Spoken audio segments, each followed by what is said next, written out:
양화대교에서 경인고속도로 방면으로 있는 왕복 9차선 도로가 있는데 그 도로 이름이 선유로입니다. 수년 전에 제가 30대 초반에 가족들을 태우고 그 선유로를 지나가는데 갑자기 25.5톤 트럭이 끼어들려고 제 왼편에서 대각선으로 들어왔는데 너무 빠른 속도로 밀고 들어왔습니다. 그 속도감이 너무 당혹스럽고 두려워서 제가 순간 거대한 칼을 누가 나한테 휘두른다고 느낄 정도였는데 본능적으로 운전대를 반대편으로 틀었습니다. 차가 휘청했죠. 차만 휘청한 게 아니라 그 차에 타고 있던 제 아내와 아이들도 가슴을 쓸어내렸습니다. 다행히 사고는 없었습니다만 그때부터 마음이 칼에 베인 것처럼 몹시 아파왔습니다. 당시 저는 어렸었고 그 화를 참지 못하고 트럭 앞으로 달려가서 대각선으로 차를 세웠습니다. 그리고 차에서 내려서 그 높은 트럭 운전석을 쏘아 보았습니다. 그랬더니 그 운전하는 친구가 허탈한 듯이 웃음을 짓더군요. 저는 성경의 골리앗이 다윗을 볼 때 저렇게 높은 곳에서 웃으면서 쏘아 보지 않았을까 하는 생각이 들었는데 아마 그 깔보는 웃음이 더 제 마음을 상하게 했던 것 같습니다. 그냥 넘어가선 안 되겠다. 물맷돌을 들어서 정수리에 날려줘야겠다고 생각을 하고 돌을 손에 만지작거리고 있는데 그때 비로소 정신이 번쩍 들었습니다.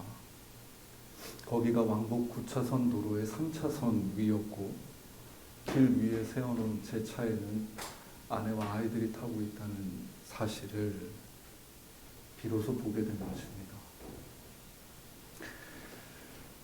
골리앗을 향해서 겨누었던 그 칼을 얼른 거두고 다시 차를 타고 길을 가는데 계속 마음이 안 좋습니다. 칼을 휘두르는 이에게 내가 칼이 되어서 맞서면 좀 나아질 것 같았는데 감정이 해소되기는커녕 더 예리한 아픔이 찾아왔습니다. 스스로 칼이 되는 일이 자신을 얼마나 아프게 하는 일임을 뼈저리게 느꼈습니다만 아니 등치가 크면 내가 골리앗이라면 마음껏 칼을 휘둘러도 되는 세상에서 다른 방식으로 대응하며 살 길이 있는가 의아한 생각이 계속 들었습니다. 그런데 저 선지자 이사야가 하나님 나라를 그리면서 그 백성들의 모습을 이렇게 말합니다. 이사야 2장 4절 중반절입니다. 무리가 그들의 칼을 쳐서 보습을 만들고 그들의 창을 쳐서 낫을 만들 것이며 아니 이 세상을 살아가는 나는 자꾸 세상 살면서 칼로 변해버리고 하는데 이사야는 하나님이 우리에게 주신 지향점은 칼이 되는 것이 아니라고 말합니다. 물론 이사야는 사람이 날카로운 칼이며 창으로 변하여 서로를 찌르고 폭력을 행사하며 불의와 전쟁을 일삼는 존재임을 부정하지는 않습니다. 하지만 이사야는 날카로워진 자신의 생을 쳐서 보습을 만드는 일도 일어날 수 있다고 말합니다. 보습은 농경시대의 밭을 갈아엎는 쟁기를 말합니다. 마르고 굳어있는 땅을 보습으로 갈아엎으면 생명이 자랄 수 있는 부드러운 땅이 됩니다. 칼 같은 삶을 쳐서 땅을 갈고 살리는 보습이 되게 할 수 있다니 이사야의 말씀은 무척 희망적으로 들립니다. 그러고 보니까 우리가 믿는 예수님의 삶의 몇 자락이 떠오릅니다. 가룟 유다가 예수님을 배신하고 그 예수님을 잡고자 군대와 대제사장의 종들과 바리새인들의 종들을 데리고 횃불을 켜고 무기를 들고 찾아왔습니다. 곁에 있던 수제자 베드로는 이들의 급습에 분이 차올랐고 그만 들고 있던 칼을 꺼내어 휘두르며 대항하기 시작합니다. 그 칼을 휘두르는 순간 베드로는 완전한 칼로 변해 있었던 것이지요. 그리고 휘두르는 칼에 대제사장의 종 말고는 귀가 잘리고 맙니다. 아마 베드로도 칼을 휘둘렀습니다만 그 순간 많이 놀랐을 것이고 예수를 잡으러 왔다가 귀를 잘린 말고며 그 주위의 모든 사람들이 깜짝 놀랐을 것입니다. 칼과 칼이 부딪힌 그 자리에서 말고가 피를 흘리고 있는데 우리 예수님이 나서셔서 베드로에게 이렇게 말씀하십니다. 참으라. 그렇게 베드로를 뒤로 물리시고 예수님은 말고의 오른쪽에 귀에 손을 얹어 그를 회복시키십니다. 칼이 되는 것이 아니라 보습이 되어 생명을 살리고자 내가 이 땅에 왔다고 잡히시던 그 순간에도 당신의 제자들에게 말씀하고 계셨던 것입니다. 뿐만이 아닙니다. 지난주에 우리가 함께 살펴보았던 저 해골의 십자가 위에서 관리와 군인과 십자가에 매달린 행악자는 예수를 비방하면서 너 자신을 스스로 구원해보라고 말합니다. 칼을 휘두르고 있는 것이죠. 십자가에서 죽어가시던 예수님은 그 날카로운 칼날 같은 말과 그들의 행위들에 칼이 되어 응답하시지 않으십니다. 오히려 이렇게 말씀하십니다. 누가복음 23장 34절입니다. 아버지 저들을 사하여 주옵소서 자기들이 하는 것을 알지 못함이니이다.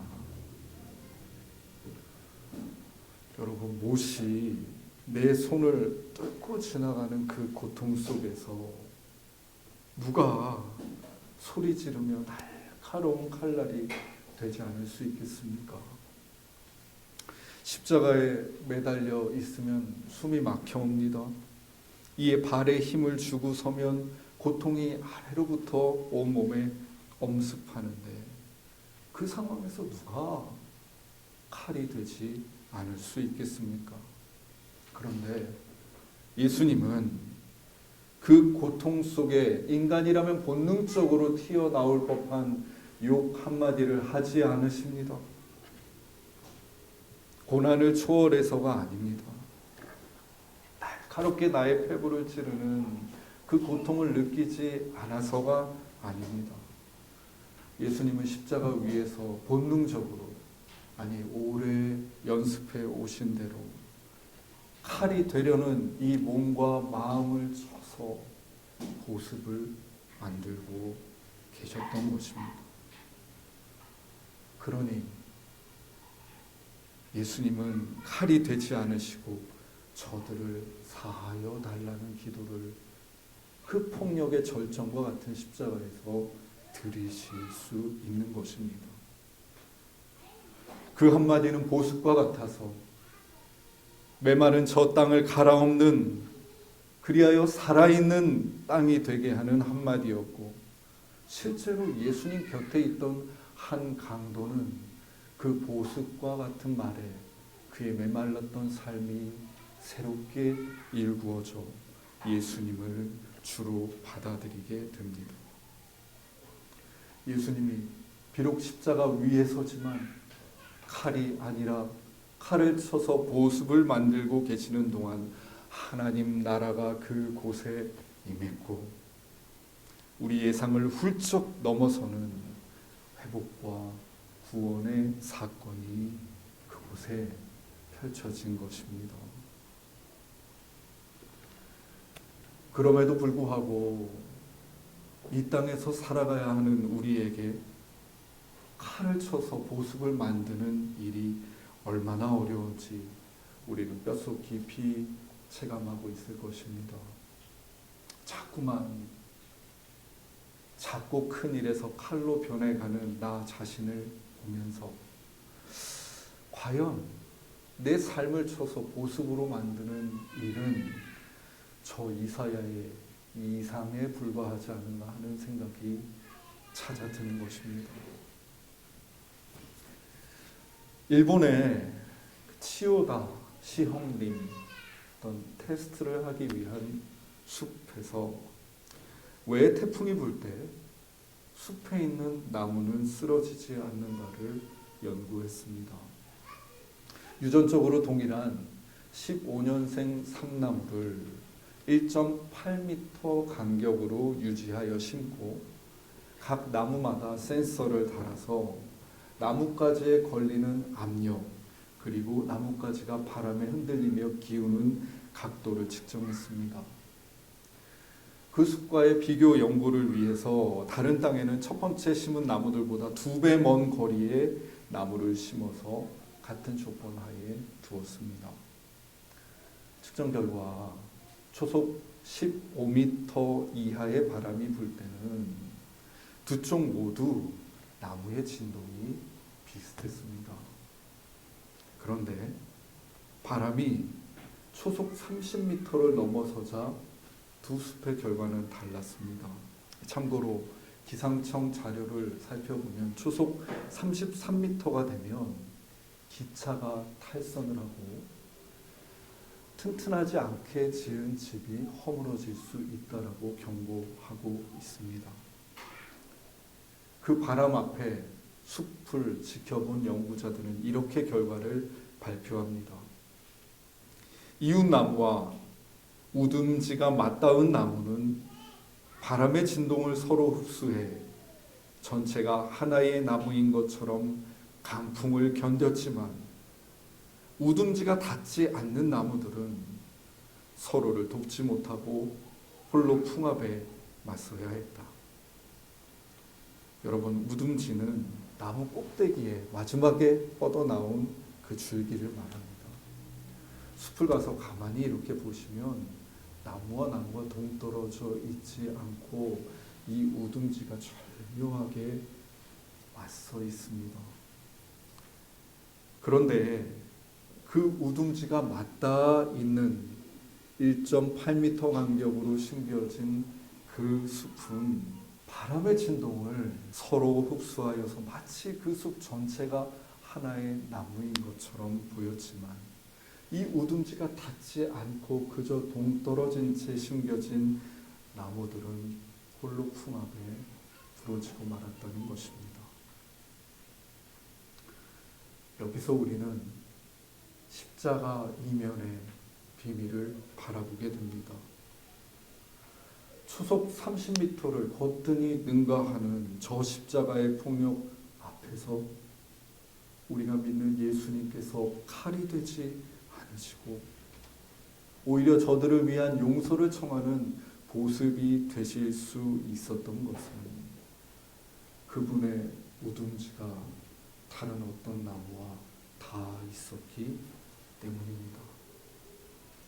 예수님의 1.8m 곁에서 그 불어오는 강풍의 진통을 함께 흡수해 마치 하나의 나무인 듯 견디게 한 하나님이 그곳에 계셨기 때문입니다.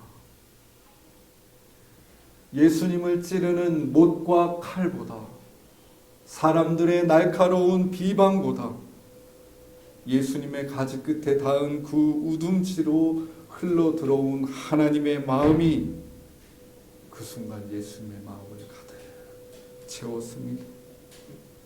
그 마음이 예수님의 마음과 그 공간을 가득 덮습니다.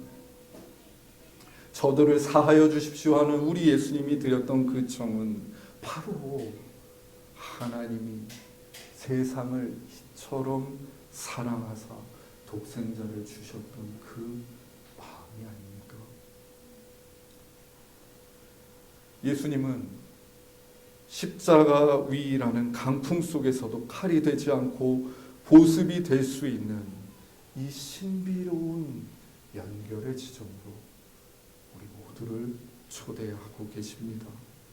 이제 당신을 주로 믿는 이들의 1.8m 곁에서 우리와 우둥지가 닿는 나무가 되어주시며 우리에게는 없는 보습과 같은 당신의 마음을 흘려 보내주시는 것입니다.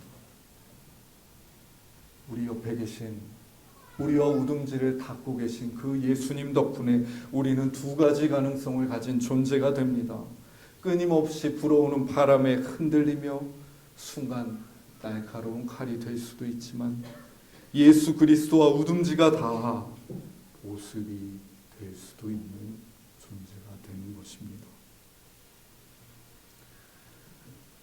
하나님이 사랑하시는 숲 가족 여러분, 그분은 실로 우리의 칼을 쳐서 보습을 만드시는 분이십니다. 예수님과 연결된 숲으로 살아갈 때 우리는 이 날카로운 세상에서도, 나를 찌르는 이 세상에서도 칼로 변형되지 않고 보습으로 살아갈 수 있는 것입니다. 이 은총의 길을 함께 걸어보시지 않으시겠습니까? 내 1.8m 곁에서 우둔지가 닿은 예수 그리스도께서 때때로 날카로운 아픔에 찔려 아파하는 우리를 하나의 나무처럼 도우시고 세우시며 인도하여 주실 것입니다. 또한 내 1.8m 곁에서 우둔지가 닿은 우리 서로의 삶은 서로를 격려하고 지탱하고 응원하며 마침내 예수 그리스도와 이 바람을 이겨내자고 함께 한 걸음 걸어갈 것입니다. 그분과 연결된 숲이 되어 칼이 아닌 보습의 삶을 이 땅에서 살아가는 것, 이것이 하나님께서 이곳에 정의의 느티나무 숲 교회를 세우시고 우리로 함께 예배하게 하신 이유입니다. 기도드리겠습니다.